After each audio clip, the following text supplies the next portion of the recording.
All right, looks like it's our time. Thanks everyone for being here. So, just a round of applause for waking up Friday early, making it to the last day of Ignite. Thank you for coming and hanging out with me for a little bit. So I thought I'd get right down to business. So if any of you was on that 10:03 a.m. flight, you probably missed it. If you're on one of the later flights, then you're stuck with me for the next 75 minutes. We're going to be talking about identity. And then if you're like me and you're in the very, very last flight on that slide, then you probably have plenty of time. So let's hope this is fun and engaging and I can keep you entertained for about 75 minutes. My name is Arturo Lucatero. I'm a program manager on the Azure Active Directory team back in Redmond. I work on primarily focusing on areas and how we're using identity for Azure, and that's really what the session is all about. Just a show of hands, how many of you went to one or more of the other 37 identity sessions that happened this week? Awesome. All right, so plenty of people. That's great. So today what we're going to be doing is we're going to take a look at some of the features that were talked about in those sessions, as well as some that I'm bringing in today, and how you can use them to protect Azure, basically. Right? Now, as Azure is using your environment and you're running workloads and you're doing things there, how can we use those features to protect it? What does this, the big premise behind this session is around this idea. That if you take advantage of the features of Azure and Azure Active Directory, you can significantly reduce the risk and impact if there were to be an accident or an attack on your environment or your company. And that's what I'm here to try to kind of walk you through some of the features and how we think that you can take advantage of our features. And this is done all based on two principles. One, minimizing the amount of access that you have. And two, minimizing the handling of credentials. So, how many of you handle credentials in your code, handle credentials giving us users? Hopefully we'll have some stuff for you today. All right, I have this slide. Basically, it talks about what we're going to cover. And then we'll break it down even deeper. But number one, reducing vulnerability to credential attacks with multi-factor authentication and conditional access. Number two, minimizing your blast radius with Azure RBAC, role-based access control, and privileged identity management. Number three, stop managing credentials for your local VMs with Azure AD sign-in for VMs. And then lastly, we're going to talk about how you can remove credentials from your code completely with managed identities for Azure resources. So, another show of hands. How many of you are doing 4 out of 4? Great. Thank you. Well, not great, but at least I didn't have to ask for the broom and start cleaning up because we would be done. 3 out of 4? 2 out of 4? Very nice. All right, so a bunch of hands. 1 out of 4? And then how many of you are not doing any of those 4? It's okay? All right, perfect. So we'll have some stuff to cover. Hopefully you'll find, like I said, use for it. Just to kind of give you some more context, I've invited 4 different personas to help me cover each of these scenarios. We're going to start with Alice. Alice, you can imagine, she owns the environment. She kind of comes in, is either the global admin or the owner of the directory. We have Bob. Bob owns some subscriptions, and he manages things at a subscription level. Charlene. She's a DevOps engineer. She comes in and does things into the VMs and goes and deploys workloads and robots and things like that. And then lastly, our cool robot that actually gets stuff done. All right? So, without further ado, what I'm going to do is I'm just going to jump in right quick. So number one, reducing vulnerability to credential attacks. As I was trying to get from Redmond here, I was thinking, what was the story that I was going to tell with this one, right? Like, what was I going to say to make you interested in it? And it came down to the fact that, attacks or breaches due to compromised credentials are very much still a thing, right? This still happens today.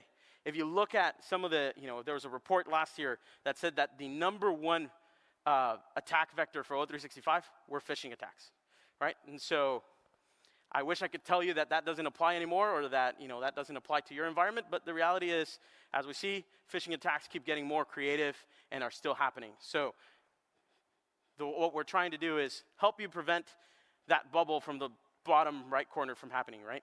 I definitely don't want to see breaking news, company name breached, and then realize that it was because of either a weak credential or a single factor auth. So what can we do about it? require multi-factor authentication for anyone managing Azure. It's pretty simple. Not too much, not too complicated. I'm going to show you in a second. And really, we're going to do it in two pieces. One is we're going to use Azure AD phone-based MFA. You can go and configure it, and you can say, hey, I want to use the Microsoft Authenticator app. I want to use a phone call, or I want to use an SMS. If you judge by the size of those bullet points, you could probably tell which one I would prefer. And then we're going to pair that up with conditional access. And just as it sounds, it's basically we're going to go define a policy that is going to get triggered under certain conditions. And in our case for today is for Azure. So I thought this one will be fairly quick and fun. And instead of spending too much time talking about it, let's actually go ahead and do it.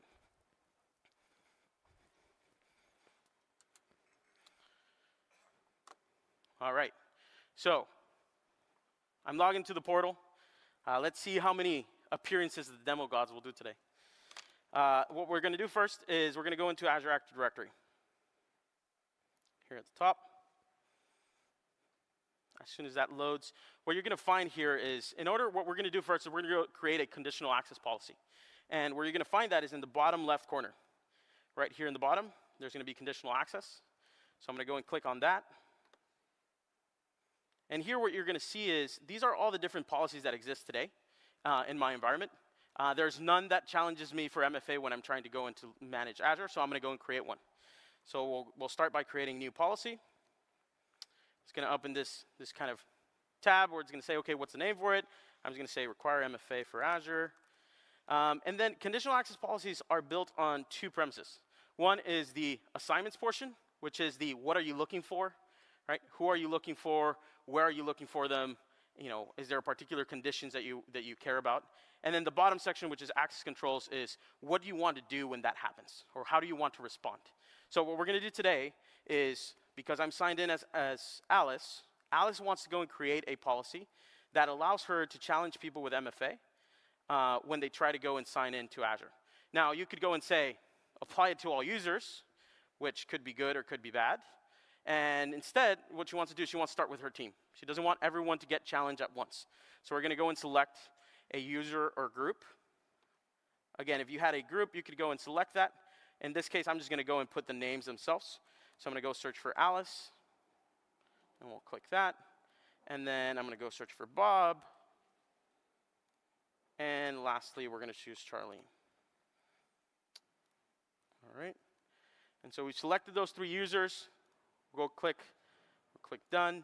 So now what we've done is we selected who we want to look for this conditional access policy. The second piece is to select which cloud application are we talking about in terms of this policy. I could say all, but like I said, we're just looking for Azure right now. I'm going to go and select for Azure. And there it's at the bottom. So we'll go and select. We'll click done. And then lastly, there's conditions. And conditions are like, what are other particular details about this user or this login that you're interested about? Is it that the sign-in risk is high? Is it that the device platform they're coming from, network location, things like that? For today, all I'm going to do is I'm going to say, regardless of the location they come from, just go and challenge them. So let's go and do that. And say yes, any location. Click OK, click done. And then the fun part comes down here in access controls, where you get this section that says grant. And this is where you get to decide what's going to happen. I could toggle that and say block. So sorry, you can't come in and manage Azure. That might be bad because I've selected myself, in which case I'd lock myself out. So instead, what we're going to do is we're going to go and select grant access, but require multi-factor authentication. So that next time it comes in, you get prompted for MFA, and things are good. Sessions, I'm not going to touch that for right now, but you feel free to go and kind of take a look at it. It's around, how can you do that with a client app and things like that. The last thing to do here is to enable the policy. By default, the policy is not enabled. You have to go and switch that toggle on. And we're going to go click on and click create. All right, our policy was created. Now you can see it here at the bottom. It says require MFA for Azure, and it's toggled as enabled. We got two things left to do. One is, let's go try it out, see if it actually works. So I'm going to sign out. And I'm going to go back in as Alice.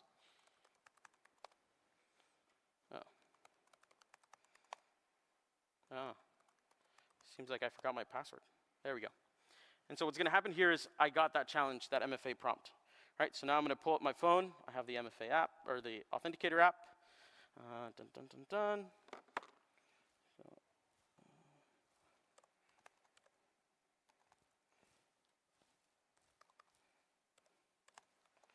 hit go. And just like that, we're in. So, took a couple minutes, go create the policy, get it in. Didn't take too much trouble, but now I know that at least this user account is secure against someone having the credential and being able to get in. Now they need to at least have that MFA, that second factor off in order to get in. Now, the other last thing I wanted to show you here, which is kind of cool, is when you go and create, and I don't know about, all of you, but if you go and create a conditional access policy, right, and you go and enable it for everyone, you're going to be like, is it going to block people out? What's going to happen? Is it going to target them? Is it not? And you might be worried, am I going to lock someone out? And so the conditional access team created this really cool feature called what if. And so what it allows you to do is say, what if I see this scenario? What would happen? And so let's try it out. Let's say, while we enabled our conditional access policy for Alice's team, let's go search for Bob. Say, okay, what happens if Bob tries to come in, and let's say Azure. Now, the reason why this says Microsoft Azure Management is because it's not just going to get triggered through the portal. If someone comes in through an API versions and things like that, it might also trigger them, right? It's anytime you're interacting with the Azure Resource Management APIs. So, the only thing I did, as I said, Bob's trying to come in through Azure. Let's go and find out what if. So the moment I hit what if, I was going to say, what are the policies that apply? And it was that one that we created. Right? So just like that, you can go and try out. You can go and play with policies and say, okay, what's going to happen if I go and create this policy? Will it hit the users that I want or would it not? It's just a nice feature that the team's created. So with that, we've covered basically, let me go back to my slides. We've covered number one, demo number one, and it worked. So I'm good, I'm happy. You saw it took us a few minutes to go and enable a conditional access policy in order to manage Azure. Right? It's not that hard, it's not that complicated. You can go do it, again, given that opportunity to go and manage it. Now, the reality is, there's still the opportunity for you to take it a step further. If you've been following along with some of the announcements that have been happening this week, there's a couple things that were talked about and I wanted to just make mention of. One is, you can go and block weak passwords. There's this new preview feature where you can go and set custom banned password lists, where you can go and say, you know what, I don't want my users to go and create a password called Ignite 2018 or Fall 2018. Right? You want to fail that and not let them even start at that spot. So that's something you can go check out. No weak passwords. And then the second one is, how many of you have heard about the whole Go passwordless story? Yeah? Okay. So I'm not going to steal a lot of the thunder from those announcements. Feel free to go and watch and check them out. But this is really around how can we get away from using the passwords in the first place, right? I've been using this with my Outlook account, my MSA account for several months now, and it's worked great. Right now I just get a prompt and says, do you want to log in? Great. And now we've enabled that for Azure AD accounts. So you can go and figure out, can you enable your users to go and do that? It's a great capability, highly encouraged. All right. So we've made it through number one. It's fairly straightforward. Not a lot of surprising things. Now, number two, this one's around minimizing your blast radius. One of the things that we always talk about is how much permissions you have to do things. Number one was all about how do people are able to get into the door, right? Can they open the door? Can they get into your house? Maybe, maybe not. We'll challenge them. We'll ask if we know them or not. Number two is more about once they're inside, how much can they do? How many doors, how many drawers, how many covers can they open? We want to talk about that. So in Azure, there's this idea of Azure role-based access control. Just to kind of quickly recap, this allows you to set a fine-grained access control policy for the control plane of Azure. And the way that you do this is you create Azure RBAC roles. And a role is defined by three pieces. a security principal, a role, and a scope. And basically, a security principal can be a user, a group, or a service principal, right? That's pretty straightforward. The scope is basically that structure of Azure, where you start at the highest level being a subscription, then you can go down to resource groups, and then at the bottom you go to resources. That's kind of the scope. You can define whether do I give it at the highest scope or at the lowest scope. And then role is something that we've defined in Azure, that there's a set of them that are built in and a set that are custom. And we're going to deep dive into those for a second. The interesting thing is that when you define a role assignment at a particular scope, whatever the scope below it is what you inherit. So I wanted to call that out as a note. But what are roles? Roles are collections of actions that are defined by resource providers, right? Azure is built on top of tons of resource providers, whether it's the compute team, whether it's network, whether it's all of the different services that we know about. They go and create a service resource provider, and then they define what are the actions that you can take with their resources. A role is a collection of those. We can say for virtual machines, there's a bunch of collections that define what a VM contributor can do. And then there's a collection of roles that define what a reader can do, and things like that. And so those top three are just three examples, right? There's an endless list of actions that you can take, but I wanted to put three up there. The top one is Microsoft.compute/virtual machines/star, which basically means for virtual machines, you can do any actions under there. The next one is for virtual machines, you can do /star/action, which means you can only start it. That's what it's telling. And then for virtual network/read is you can go read the virtual networks. When we think about roles, there's four fundamental ones in Azure RBAC. There's owner, contributor, reader, and user access administrator. Owner gives you the ability to do everything. Basically, you can go and create resources, you can go delete them, you can give other people access over those resources, and it applies to all resource types. So if tomorrow a new service comes up and they create a bunch of collections, as owner, you already have access to it. You get it for free.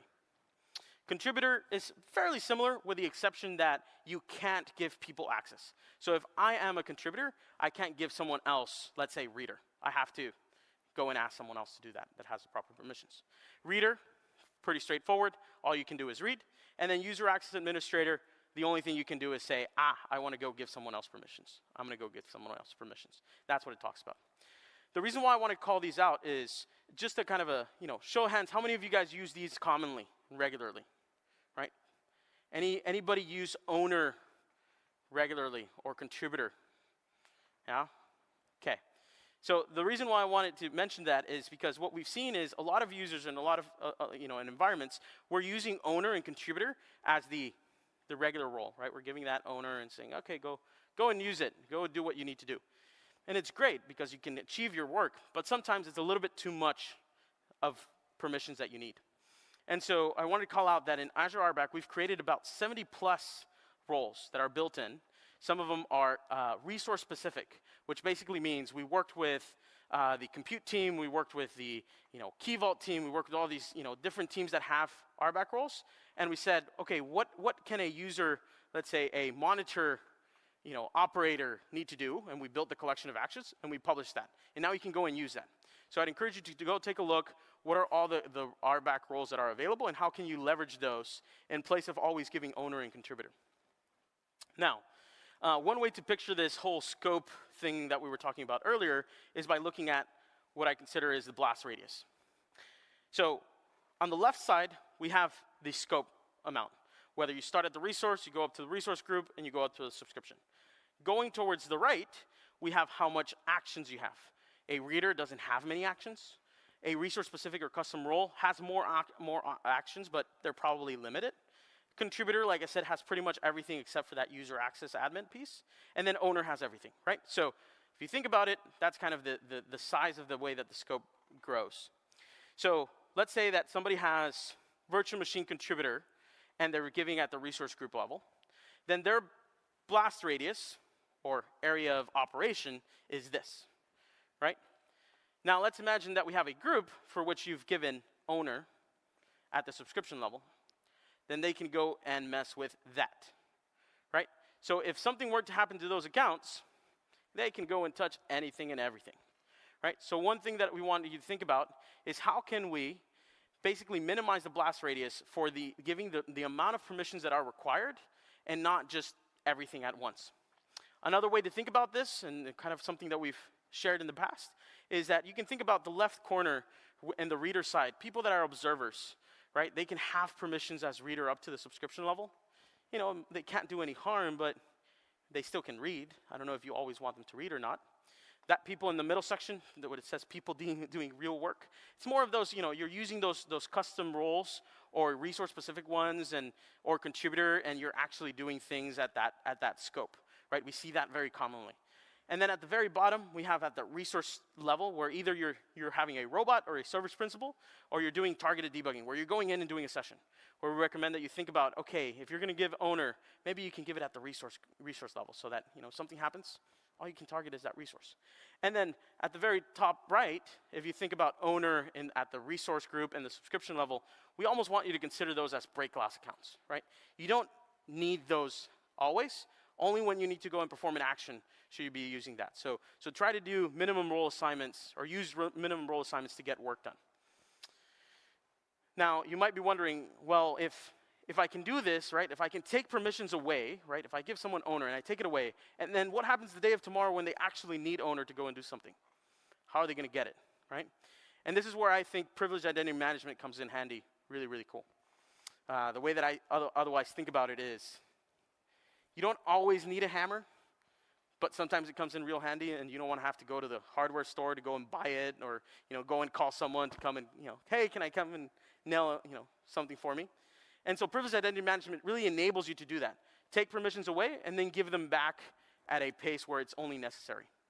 It enables you to do just-in-time access to Azure. It enables you to say, hey, when I give you access, it's going to expire automatically. I can say you can only have it for a couple hours. Or I can say, hey, go and schedule it. Hey, if you have someone that is going to come and do some work, we see this a lot with people that have either on-call schedules or people that have in different time zones, right? Somebody needs to go and do some debugging, but it turns out that they're not going to get access by default. Somebody has to approve it, but that approver is in a different time zone. Then that person can go in and schedule it and say, hey, tomorrow at 4 o'clock, I need to go do this. Can you approve it for me?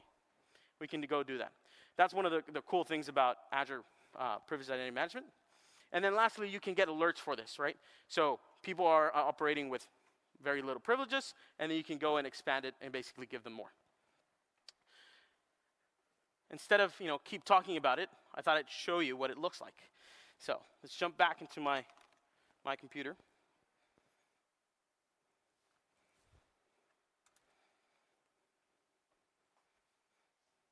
All right, I'm going to sign out from Alice. We don't need Alice right now. And then we're going to sign in as Bob. Let's see if I remember my password this time.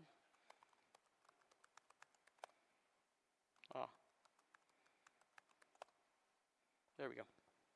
Looks like 3 times is a charm. So what you see there is I still get that MFA prompt that we configured previously. The only difference is that now I've configured it as a prompt to my phone to just say go and approve. I'll go and approve it. And we're done. We're in.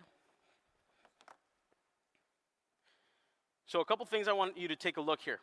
As soon as I logged in, if you remember earlier, I talked about Bob being the subscription owner, right? Bob is a subscription owner. However, when I logged into the portal right now, he can't see anything. There's no resources to display. The reason why is because we've already configured privileged identity management for him. That's already been set up. And the way that you go and get access is by, here in the left corner, I've already favorited Azure AD Privileged Identity Management. We're going to land in this kind of experience where you can see what are the different tasks that I can do in Privileged Identity Management. I can look at my roles. I can go look at requests if I'm an approver. I can go and look at application access, approve requests, all that kind of good stuff. What we're going to start with, obviously because we have no permissions, is by looking at my roles. And in roles, there's 2 options. There's Azure AD directory roles, and there's Azure resource roles. For Azure AD directory roles, you can go and do that as well. Today, I'm going to focus primarily on Azure resource roles, so Azure RBAC and things like that. But there's been several sessions and discussions on the Azure AD directory roles side, and I'm happy to take any questions afterwards too. But let's start with Azure resource roles. And so what you're going to see here is I have eligible roles, active roles, and expired.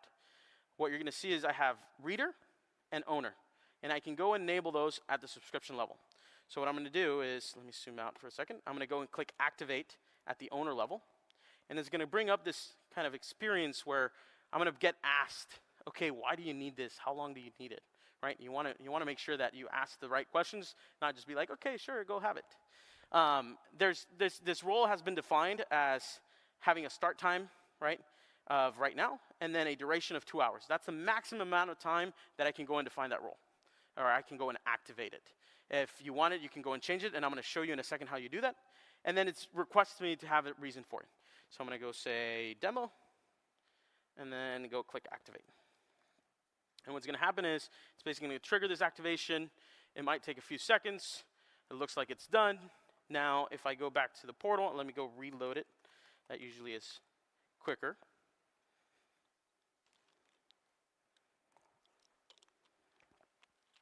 Just like that, now I have access to the resources, right? So I didn't have that access before, now I do. One of the things to call out is that you saw that I went and clicked activate and it just went and did it. The reason why is because I had it set up to auto-approve. But you can go in to define it so that it doesn't auto-approve and somebody else that maybe has a different level of privileges has to go and specifically approve it, like as I was mentioning earlier. But for today, for demo purposes, let's assume that it got done. The things that we wanted to do here is there's a couple things. I wanted to show you the experience of Azure RBAC. Probably a lot of you have already seen it, right? The way that we do this is I'm going to go and pick a resource group. Go pick a resource group, sales prod, and right here on the left corner, there's this access control resource menu item. And so in here is where you go in and assign those Azure RBAC roles that we talked about, right, or role assignments. I'm going to go and assign one for Charlene. So she needs to come in later, and she needs to do some things. And I'm going to go give her reader access. I'm going to go select the reader, and then the user group. I'm going to say Charlene. And go click save. So just like that, I went and created a role assignment for Charlene where the security principal was Charlene, the scope was the resource group, and then the role was reader. Now, the reason why I want to show this is because this is what we commonly see people do, right? You go and create this role assignment, and then now it's standing access. Charlene forever has reader until I choose to remove it or somebody else. And while reader is okay, maybe you don't want to do those same things for higher privilege roles, right? Maybe you want to go and do something else. As you saw Bob, Bob didn't even have reader. He had to go and get access to reader. So what I'm going to show you is how would you do it in privileged identity management. If we go here in privileged identity management, once this loads, what we're going to see at the bottom is that there's now a different experience below task where it says manage. Now that I've activated the owner role as the subscription, I can have access to manage resource roles as well. And so I can go and look at the Azure AD directory roles, or I can do it at Azure resources. I want to look at Azure resources for now. And then there's going to be this other experience where it tells me, okay, what's the scope that you want to look at? Do you want to look at a subscription, or do you want to look at a resource group level? I'm going to go and choose a resource group, sales prod. And I'm going to see this nice kind of dashboard almost looking, where you can see what are the role assignments or role activations that happened in the last 7 days. What are the distribution of the role assignments? Do you have more readers? Do you have more people that are eligible or not? What other role assignments are available? This is kind of cool because now you can go and quickly look at what have I given to people. In this case, what I want to do is I want to look at this virtual machine user login role that is here at the bottom. And when you click on that, there's a couple things that you can do. You can either go and add a member, which we're going to do in a second, or you can go also look at the role settings. And this is where it becomes really interesting. So I'm going to click role settings as soon as it loads. There we go. It's going to take a couple seconds loading, but this is where we're going to see what defines this role assignment. If you remember when I went earlier and I activated reader for me, it told me, oh, you can only do it for 2 hours, and you need to give a reason and things like that. This is where basically that's defined. Oh, there we go. So you can see is that there's a setting where on the assignment piece where it says, hey, do you allow people to have permanently eligible access? This is interesting because you can go and say, I want someone to be eligible for this role forever.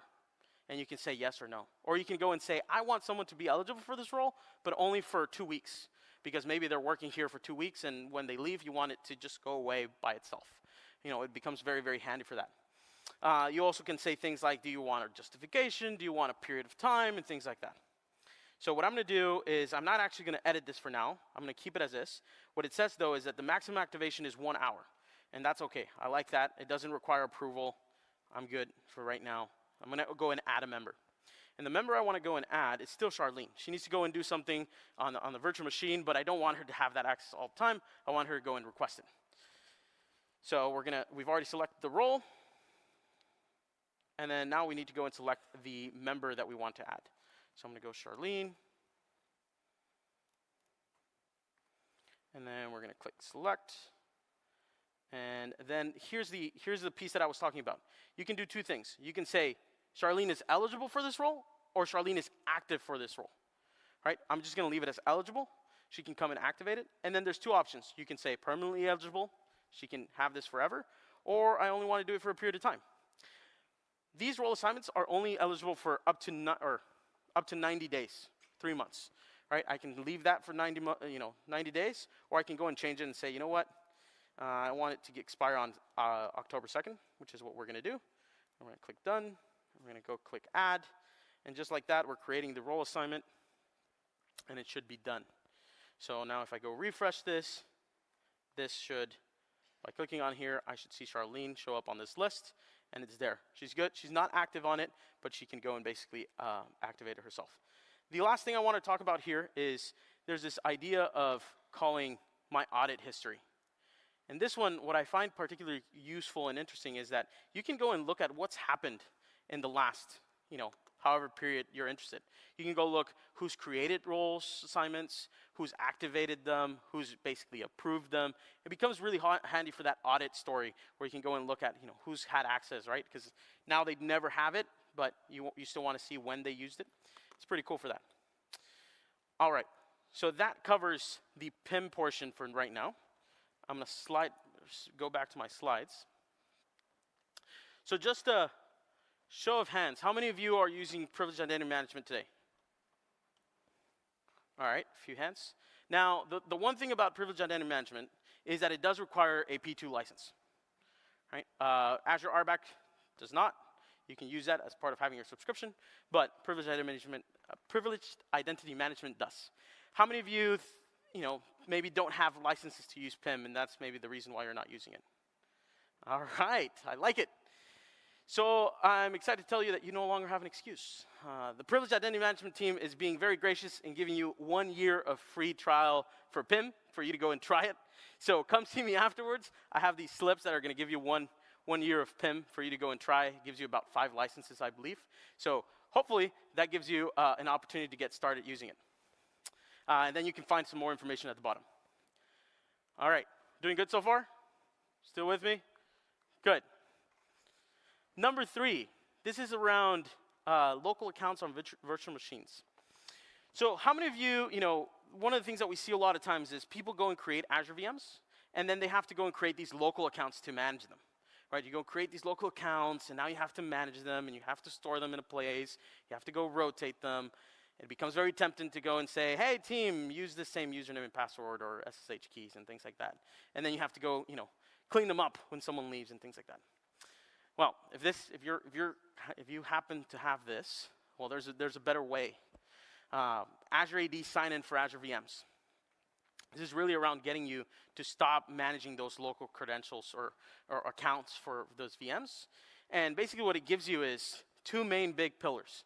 It improves your security, and it gives you seamless collaboration. On the improved security side, just like it says, now you can use your Azure AD credentials to log into VMs. Right? You no longer have to have these local accounts. You go in, you authenticate, and you take advantage of everything that's built on top of Azure AD, right? So if you're taking advantage of things to cut down on credential theft or weak passwords, password lifetime, a multi-factor authentication, and all those kind of things, you can take advantage of that to basically secure access to those local accounts, which is pretty cool. And then on the seamless collaboration side, it makes it pretty cool in the sense that now you can take advantage of Azure RBAC roles to decide who gets access to a VM and who doesn't, right? If you saw, we gave Charlene access as VM virtual machine user login. I was basically giving her the access to be able to go log into a Azure VM, and we're going to show that in a second. And then the last thing is that, now you can go, forget about scrubbing those, cleaning it up, because if the Azure AD account is cleaned up, that cleans up your VM as well. The preview for this has been available for Linux VMs for a while, several months. Have anybody tried it? Okay, all right, so a few hands. It's available for Linux. I want to show you what it looks like, and then we'll talk about some other things in a second. So let me go switch back. I was going to try to keep it as demo focused as possible today, so hopefully the demo gods are still happy. Now we're going to sign in with Charlene. Apparently my password. The third try is the charm. Also, same thing, got a prompt. I'm going to go and approve it. We're in. If you remember, one of the things that we did for Charlene in the previous demo was we went and gave her reader access. So she has reader already. It's already available. I actually already went and enabled the VMs, and so we don't have to do anything special. So I'm going to go and pick the VM. In this case, it's CellSAFE03. And we're going to go and connect to it. That's what we're going to do. I'm going to go and click connect. When I click connect, you're going to see some other cool things show up. There's this option where you can say log in using Azure Active Directory account, or log in using your VM local account. That old stuff. We're going to log in with the Azure Active Directory account. I'm going to show you what it looks like. And for that, I'm going to use the Azure CLI. I don't know about you, but I'm a big fan of the Azure CLI. Let's see as it loads up. What we're going to do is enter that prompt, basically, that information to go and authenticate. It gave me an error that says, hey, you can't mount a file share because I'm only a reader. It's still going to let me use it. I'm OK with that for now. And now I'm going to go and say, yes, I want to connect. And then what you're going to see here is it's basically saying, OK, in order for you to sign in, open a web browser at device login, and then enter this code. And then once you're done that, press enter. Let's go and try that. So I'm going to go and copy the code. I have device login right here. I'm going to go enter this. Click continue. And the reason why you're seeing this experience is because this is where the power of Azure AD comes into place. This is where we can trigger things like MFA. We can trigger all those kind of cool things that are going to keep you secure. Apparently I'm having a bad time with my passwords today. There we go. So it says it's signed in. All right, so it signed me in to the VM sign in. Now we can go back here. In fact, let's close this. Now let's see what happens the moment that I click enter. All right. So it says access denied. In order to sign in, you must have a role with action Microsoft.compute/virtual machine/login/actions. So the reason why that happened is because although I've given Charlene the access, I actually didn't go and activate it. So let's go and activate it. Let's go back to go to PIM, my roles. Very similar to what we did with Bob. The only difference is that here, what we're going to see is virtual machine user login. I'm going to go and click activate. And I'm going to say that it's for a demo, and I only need it for an hour. And I'm going to say demo. Let's go click activate. And as soon as that's done, let's hope that it's for a second. And then, OK, we're good. It's queued for activation. If I go to active roles, again, it's set to auto-approve. You can go and define that separately so that it doesn't auto-approve. But basically, the role has been activated. Now, let's go quickly back to that VM. Actually, I have it here in the CLI. When it rejected my login, it basically went back to the start and said, OK, if you want to sign in, go try it. So we're going to do that again. Now, except the only difference is it gave me a new code. So I'm going to copy that new code. We're going to go in here. I'm going to go into device login. I'm going to enter that here. And we're going to click continue. Let's go continue. There we go. We're signed in. Once again, let's go, and I'm going to maximize this now, and I'm going to hit enter. Just like that, we've basically signed into that virtual machine using Azure AD. So that's the kind of the power of using this, is that we used it to log into that Linux virtual machine. We took advantage of all the kind of cool features of Azure AD, and no longer I have to worry about what credentials are on this Linux VM. I can forget about them as long as I remember my Azure AD Corp credentials. I don't know about you, but I think that's pretty cool. All right, I'm going to jump back here, and we're going to come back to it in a second. So just to quickly recap, the preview for Linux has been available for a few months. We're planning on it going GA later this year. And then coming soon, later this year, there's going to be the option for Windows Server 2019 and Windows 10 Client, the next release. This has been, this is going to be coming. It's going to work pretty much the same. You're going to be able to do what we did for Linux, but for Windows. So if you're interested and you want to know more about it, go to, AAD VM sign-in. It's going to send you directly to the Linux piece, but you're going to see more coming soon. All right. So far we've talked about getting into the door, what doors can you open, and then going even further, what VMs can you, get access to. We've gotten to the fourth piece, which is my personal favorite, in terms of removing credentials from your code. When we think about, some of the problems and the challenges that exist with running workloads and having them authenticate to cloud services, it all comes down to, you need to go and basically put some credentials in your code to go and talk to a cloud service, and then you have to go get clever about where you obfuscate it, and when those credentials expire, you have to go rotate them, clean them up, all that kind of stuff. And you end up with something like this, where you go create a service principal, you grant the permissions, you get the credentials for it, you stick them into the resource, then when the time comes, you go and rotate them. If you no longer need them, you have to clean them up, and then you have to go and delete the service principal, right? And can it become kind of this service principal, password, management nightmare at times? Well, just like in the last one, there's a better way. Managed identities for Azure resources, right? We've created this feature that allows you to basically take advantage of we being the person that takes care of all that flow, where to the point that for you, all what's left is this. You go and enable a managed identity, you give it access, and when you no longer need it, you go delete it. That's it. You don't have to worry about the password rotation. You don't have to worry about cleaning them up. You don't have to worry about where it is. We take care of that. We do it for you. Just really quick, maybe some of you have heard about this in the past as managed service identity. Well, we've kind of simplified it a little bit, or put some more clarity on it. Managed identities for Azure resources.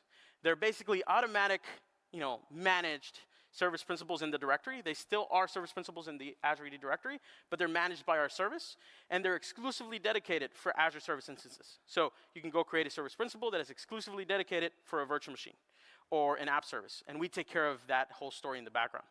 They really, the kind of the value proposition is to enable Azure workloads to authenticate to other cloud services, right? I can go and say, I want a virtual machine or some code running on a virtual machine to go and authenticate to Azure Resource Manager or storage or Key Vault and things like that. And I'm going to show it in a second. The cool thing is we take care of the credentials. All you need to tell us is where do you need to talk to, right? You don't worry about the credentials. Just tell us what you need to talk to. And then lastly, my personal favorite, it's free. We're not charging anything for it. So we think about it as you already bought the car, might as well give you the seatbelt, keep you safe. So when I try to explain the way that I think about this, a lot of times comes easier with an analogy. So bear with me. So imagine you have a car and you have a house, right? And you're needing to figure out how to get that car into the garage. And you have a couple different options. You can have your physical keys. You can walk up the door, open the door, go into the garage, open the garage, and go with the car. It works. Maybe you'll get wet if it's raining outside, things like that. Second option, there's some cars that have these built-in garage door openers, right, that you can go configure. They're either built into the rear view mirror or in the visor, and you go press that button, and again, press the button, and you go. Third, there's these options called, kind of these handheld garage door remotes, where, you can carry them with you, or, if you change cars, you can carry it from one car to other. It doesn't matter. It's not attached to the vehicle. Now, for a second, let's take that same story, and let's replace the car with an Azure resource, a virtual machine, an app service, a function, something like that. And let's replace the house or the garage with a cloud service, meaning Azure Storage, Key Vault, Azure Resource Manager, things like that. And then let's replace that middle thing with an identity, or something that gives you access to an identity. And for keys, we can think about, it's SaaS keys or username and password, that kind of stuff. But then when we think about managed identities, there are the bottom two options. The built-in garage door opener, the one that comes with the car, it's stuck to the car, is what we call a system-assigned managed identity. It has a tied life cycle to the Azure resource. If you create a resource and you say, I want it to have a system-assigned managed identity, you get one-to-one. The day you get rid of the car or the VM, that identity gets cleaned up. We clean it up. You don't have to worry about it. Nothing else happens. And then the handheld garage door opener is more what we call a user-assigned managed identity. This is a standalone Azure resource. You go into the Azure portal and you say, hey, I want a managed identity. Please go create it. And then once you've created it, then you can decide, I want this VM, that other VM to use this identity. Or, if you're changing VMs every day, then you can have an identity that's pre-configured, and then you're just attaching it to it. And the way you do that is by what we call more of a identity to resource assignment, right? You get to define what resources can use what identities, things like that. Now, the one last piece I want to call out is in order for you to get access to that garage, it's not just like, or that resource, it's not just like you have the identity, okay, you're done. You have to make basically an Azure RBAC role assignment or the equivalent of that, depending on what service you're using. And then that's what authorizes that identity to be able to get access to it. All right, so this is kind of the way that we think about it. Hopefully this analogy helps a little bit. I'm happy to kind of break it down a little bit more. But for a second, let's talk about what happens behind the scenes. I'm sure you're interested in kind of like, there's no credentials, I don't have to worry about it, what's happening? So this is a flow chart. It's available in our docs. Don't worry about, kind of going too deep into it. But really what's going on here is when you come into the Azure portal, you go into Azure Resource Manager and you say, create me a virtual machine and give it access, or give it a system assigned managed identity. What happens there is Azure Resource Manager is our orchestrator. We trust it to tell us when we need to create these identities. It comes to us, to the service, and it says, please go create a managed identity. And as a result, we create the backing service principal. Service principal gets created, and then it gets configured onto, let's say, the virtual machine. Once that's done, now that virtual machine can make use of the identity. We have the identity, we have those pieces, now we need to go and grant it permissions. And in order to grant it permissions, we can go through basically the regular flows that we just talked about, right? I can go into the Azure portal, into the IAM blade, now I'm basically picking a service principal. We've also done the experience so you can see virtual machine, user assigned managed identities, things like that. And then once that's all done, right, you've created the identity, you've granted permissions, you're down to step number 5. There, what you can do is from your VM, there's a local endpoint, and this is true from all the other services that support managed identities. There's a local endpoint, which is called IMDS, Azure Instance Metadata Service, where you go and say, give me a token. And you say, I want the token for Key Vault. And you do that. Then IMDS, which is running at the host level, goes and does the due diligence to go and talk to Azure AD and says, hey, I was told to get a token. Here's how I'm going to go get it. And then it passes it back to you. Once you have that token, you can go and do the authentication to the cloud service. Basically, you no longer have to see those credentials that were used to get that token. We handle those. They're abstracted away at the Azure host level. It's pretty interesting. Again, similar experience has been created for other service types or resource types. And then the nice thing is that at the end of this, you never saw credentials, right? And it got done. So just quick, kind of a little bit behind the scenes of what happens. Most of it is documented in our documentation, and you can find it there. But instead, what I want to do is I want to show you what it looks like. So I'm going to go switch back.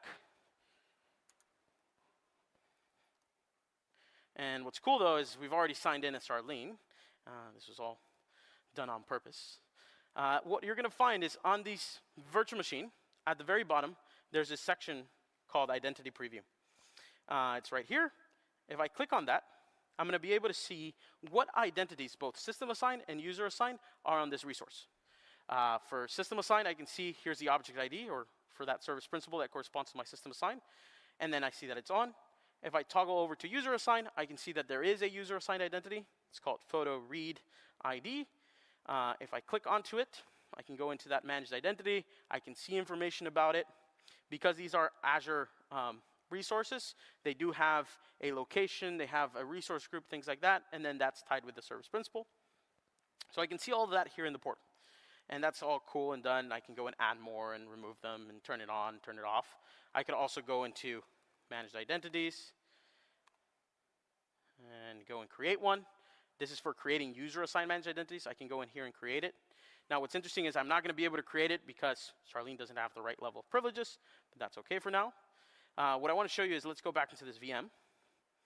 So if you remember, we logged into this virtual machine, and we used Charlene's Azure AD credentials, but now that we're inside, we're technically going to be using the managed identities that are attached to this virtual machine. The first thing I want to show you is how do you get a token. So I'm going to say here,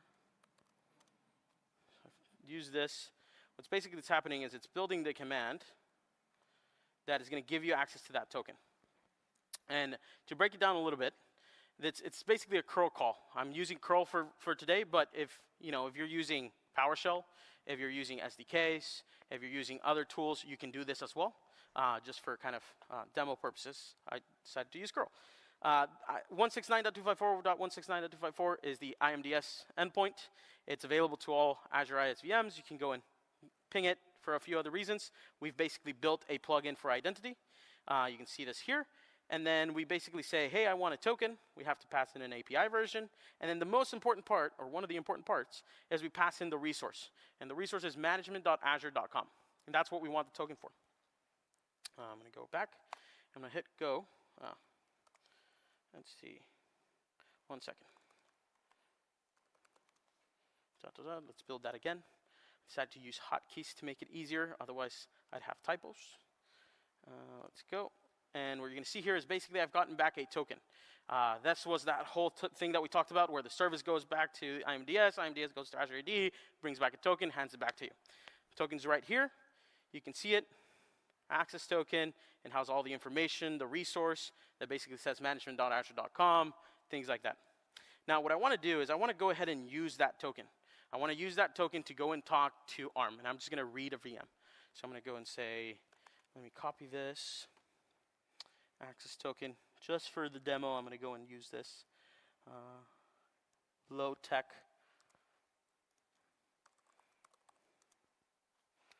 Build that, and what I'm going to do is I'm going to make another curl call to Azure, and I'm just going to say, tell me about this VM, and I'm going to give it that access token that I just got back. So when that happens, I'm going to go do this. Let's go, paste that in, and let's go. There we go. Just like that, I just logged into the VM. If you remember, I used my Azure AD credentials. I went in. No credentials seen. I went, requested a token, talked to ARM. I got information about a resource. It's pretty cool, huh? Thank you. Thank you. All right. So this is one case, right, where we're using the system assigned. If you noticed in my call to IMDS, the only thing I said is I want a resource or I want a token for ARM. And when we do that, we default to using the system assigned managed identity. For us, that's the default one. We're going to give you tokens for that unless you specify it. Now, because here I had user-assigned identities, I maybe actually want to do things with that one, right? I want to go and request something for that user-assigned managed identity. What I'm going to do is I'm going to go get a token for it first. So I'm going to go and say storage token. What that's going to do is going to build, again, that call for how would I go and call IMDS and say, I want this type of token. And there's only one main difference. It's that I need to go and say, well, the resource now is storage.azure.com. And I'm going to talk about that in a second on how you can use storage now with our Azure AD authentication, if you've seen that. And then I've also included this parameter called object ID. And that's basically what defines, here's the identity I want the token for, right? Now let's go and execute that. Now what I've gotten back, I got a token. This is a different token. Now it's for storage.azure.com.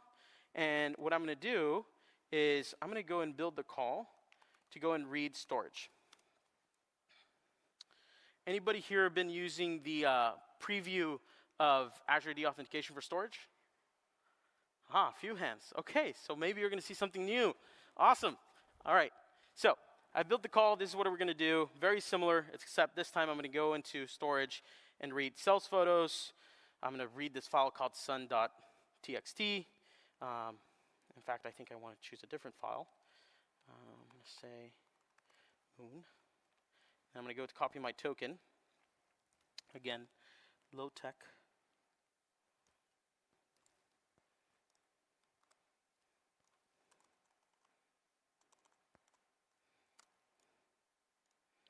All right. So let's see what happens when I hit go. All right. So it worked. Basically what I did right now is I used an Azure AD token to go and talk to storage, and using data plane RBAC because I gave permissions to that managed identity earlier for demo purposes, and I'm going to show you what it looked like right now. But I was able to read a file from storage. I didn't need keys to go and read from storage, which is kind of cool.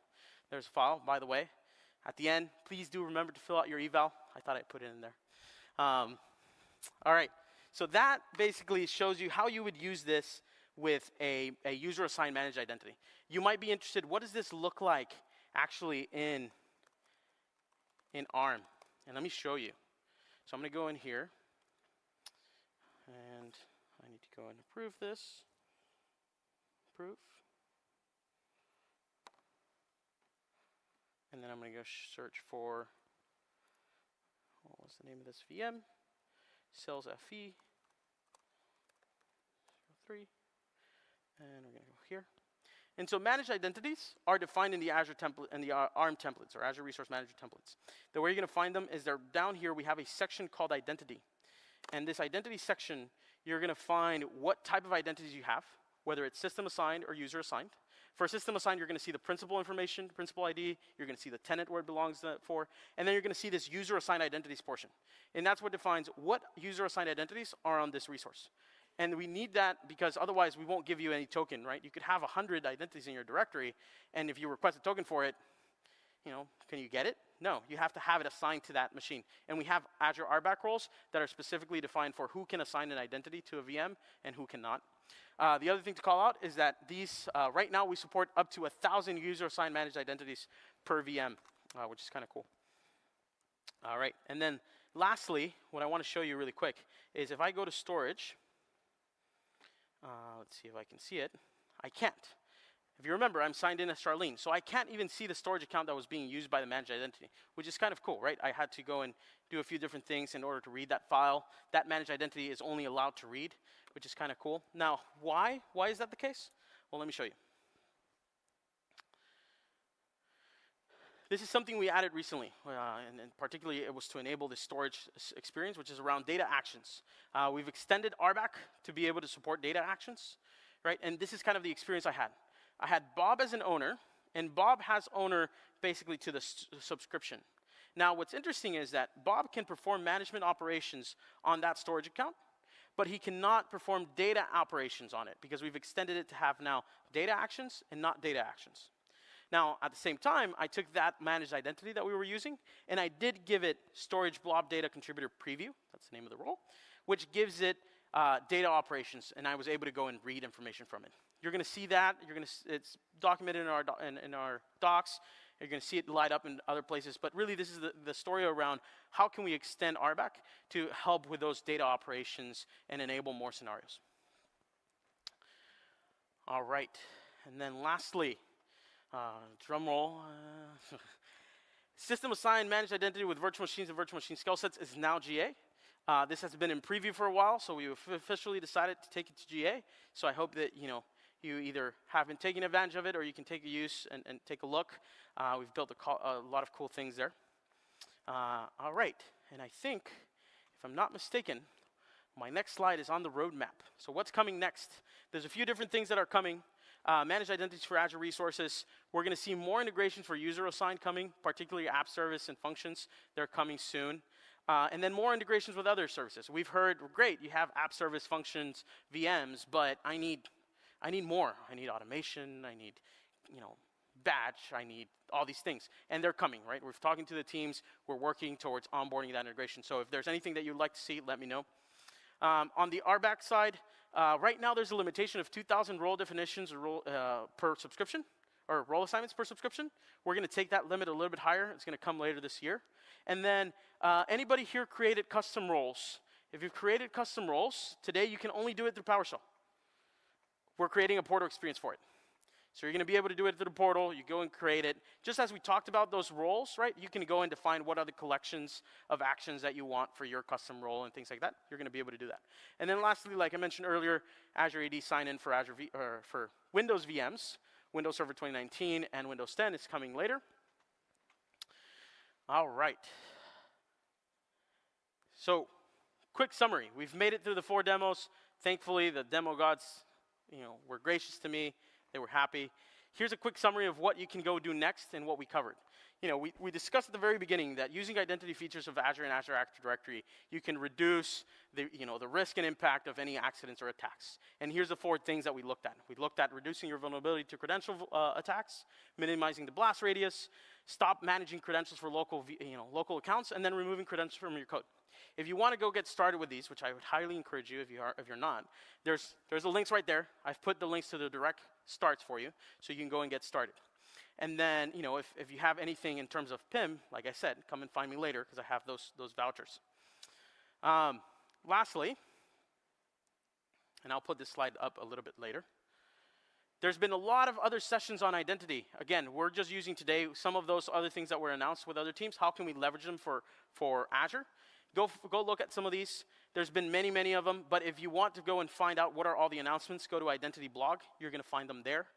And then the other thing I have is I'm happy to keep the conversation going. I've chatted with the team, and they're okay with this. They're actually looking forward to it. So if you're interested, we're going to offer you for a 30-minute phone call if you want to give us feedback on, how are things going, anything that you like, anything that you don't like. Give us feedback on the roadmap.